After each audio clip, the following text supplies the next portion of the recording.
This is the DEFCON warning system. Alert status for 1830 hours. UTC. Some condition green. DEFCON 5. There are currently no imminent nuclear threats at this time. The United States signaled it could provide air support to enforce a peace agreement in Ukraine without deploying ground troops. President Trump said Washington might help, especially probably by air, while the White House called air support an option, but offered no specifics on rules of engagement or command and control. That ambiguity matters.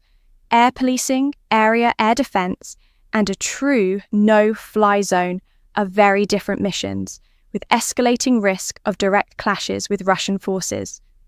Within hours of high-level meetings in Washington, Russia launched one of its largest aerial attacks this month, consisting of 270 drones and 10 missiles, hitting energy infrastructure and testing Ukraine's defenses.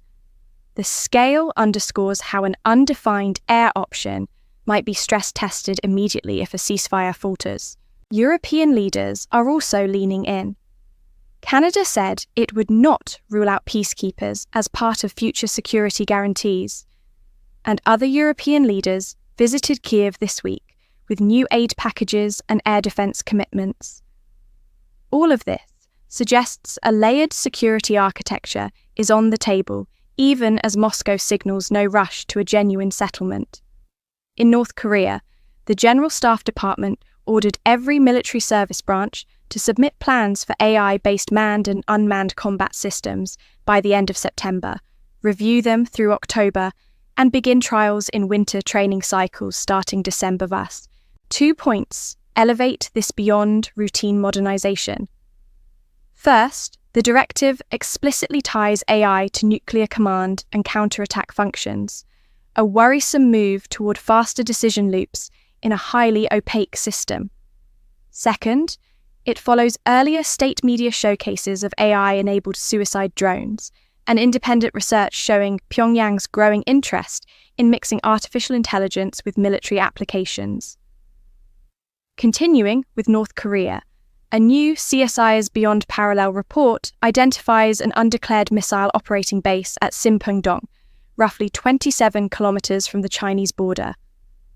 Analysts assess the site could house 6 to 9 ICBMs and launchers, likely Hwasong-15 Taurus-18 variants, and forms part of Pyongyang's strategic ballistic missile belt.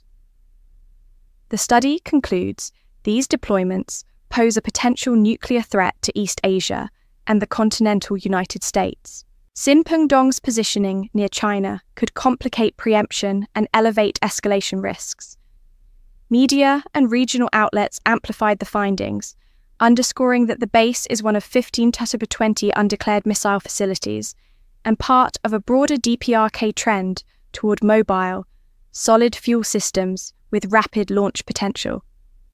This week also saw North Korea test new air defense missiles, a reminder that Pyongyang is modernizing both offense and defense from ICBMs to counters against drones and cruise missiles. In Europe's northeast, Belarus publicly discussed how to arm its missile systems with nuclear warheads, while Russia and Belarus prepare the Zapad 2025 exercise next month. Belarusian officials say the drills will feature hypersonic systems and simulated nuclear use, a clear deterrent signal aimed at NATO neighbours. Regional services warn that tens of thousands of troops could participate. Ukraine and NATO's eastern flank states, Poland, Lithuania, Latvia, are already cautioning against provocations near borders. Expect additional air defence and ISR posture moves by NATO during the exercise window. Iran's Supreme Leader, Ayatollah Khamenei, called issues with the US unsolvable, criticising advocates of direct talks and signalling no near-term concessions on enrichment or inspections. European capitals are considering a UN snapback of sanctions if Tehran doesn't re-engage. The timing is sensitive, following June's 12-day conflict with Israel that further derailed nuclear diplomacy. Beyond the Korean peninsula, China maintains pressure on Taiwan across maritime and air domains, part of a multi-year campaign to normalize PLA and Coast Guard presence around the island and outlying areas. Recent assessments by the ISW AEI team highlight continued grey zone tactics designed to wear down readiness and create new baselines of accepted PRC activity. The DEFCON warning system is a private intelligence organization which has monitored and assessed nuclear threats by national entities since 1984.